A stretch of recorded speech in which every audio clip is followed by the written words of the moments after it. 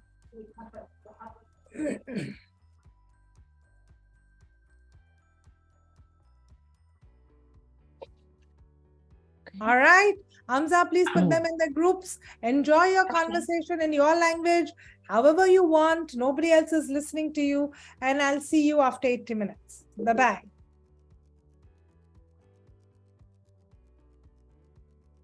Now that you have experienced learning circles, some of you all with great hesitation, some of you all with great reluctance, some of you all with curiosity, we are now back after we have done it. So I'm leaving the last 5-10 minutes for you to share. What did you learn from your learning circles? What is your reaction to it? But remember, whatever you discuss there cannot be told here. So don't repeat any of the stories. You can just tell us your reactions to it, whether you enjoyed it, what was good, what did you learn. And it's up to you to share what you want, except no confidential information comes here. It's all open for you all to talk.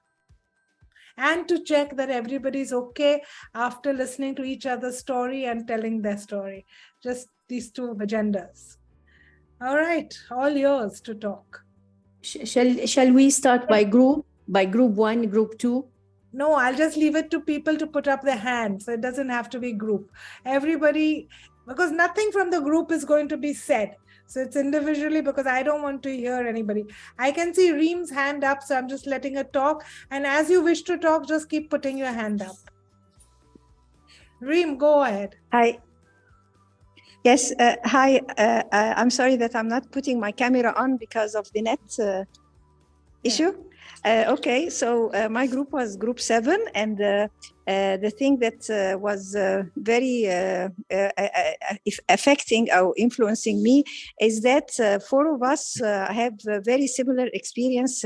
And I think that anybody who wanted to go further in his or her career to improve it with good intention, they share the same history more or less, even if they have different ancestors, different countries, different specialties, but good human beings are very similar all over the world in every situation. So it depends on the good quality of a human being.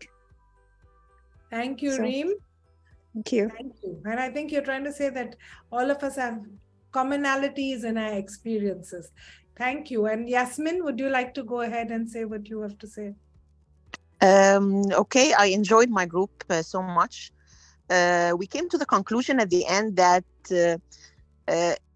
whatever path that we take or we planned ahead and we reached it or not, enjoy the journey. Because I second Dr. Reem that we are similar in a lot of aspects, yet we are so different. So whatever the path is, whatever your age is, whatever life gives you your choices, enjoy the journey, take the positives, be an optimistic person all through life. And I thank my group again. Thank you, Yasmin. Dina, can I ask you to go next? Okay, I enjoyed being among group 7. They are truly nice, inspiring people. Okay, I just found that maybe all of the female fellows share the same kindness, the passion of the medical education, and they are really a changing agent, because I feel that every one of us really need to change the world, not only the medical education world, but the whole world, by maybe touching the heart of our students and colleagues and trying to change their life to better. And by getting more about the medical education tools, we may be really a change agent and we can help them more. I think so, yeah. Thank you. Well, that's a very profound statement. Anybody else who wants to talk? Yes. Yes, please. Please go ahead. I learned that every every person has his special circumstances that made him the person who is now. And it's a story worthy to hear and to learn from his experience, what he made during his years of life. That's what I had learned, that the person, every person has his special things that make made him that the person he is now. Very true. And they have their own story, and sharing it does create bonds. I mean, that's the important part Yes. of it. Thank Yes, you. and give us some insight into the life, the diversity of life. True. True. Christina, you've put your hand up.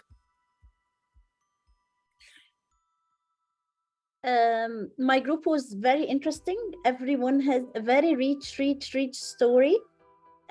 What I concluded for myself, that there is always a plan made by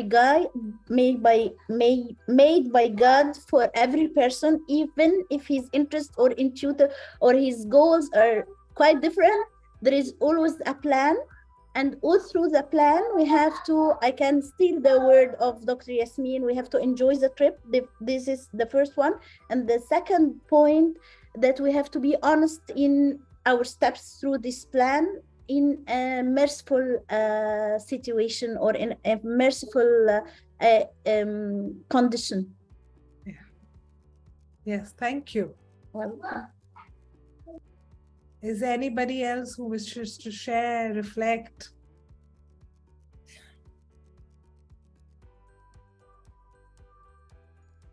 Was it very difficult to share your stories? No. All right.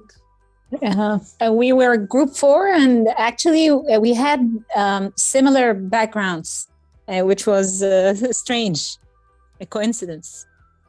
Yeah. All right. So if no one else has to say anything, then it is really time to say good night. I hope you enjoyed. Aisha, you put your hand up. Go ahead. Yes. Thank you all. I just wondering how we can use this technique in medical education as a change agent. Yeah, Aisha, so I'll just tell you how people have used it. One is in medical education as of today. Why FAMA does it? Because it forms families. See, you do so many courses, but FAMA tends to be a strong bond amongst people. So we have formed communities of practice that connect all over, and we intentionally do things to make that connection and foster that connection so that you help each other to grow in medical education. Tomorrow, if on FAMA Connect, you need an article and you put it up, as the time goes by, depending on which part of the country, world, somebody is reading it, somebody will help you. So even you now in your own group have formed people who you can trust, talk to about, who will help you in your professional and personal field. So it's at the small group level, it's at a bigger FAMA group level. And when you as a teacher do it, you can do it. Like I know when I teach people, I have people in physiotherapy have done it with their students, people in nursing have done it with their students, I have done it in psychiatry with my students. So allowing them to form strong bonds, and especially when they join postgraduate and they come from different parts of the world, there is so much cultural differences, so helping them to create bonds which help them to learn and to grow. This is an example how this can be done, and we've given you a reading also, I think, about that, which you can see. I hope I've answered your question. Thank you. All right. All right. So with that, that's a perfect segue to say good night. I hope you enjoyed this session and it helps you to kind of form better bonds and a community of practice. And I hope to see you again. Enjoy. Bye-bye.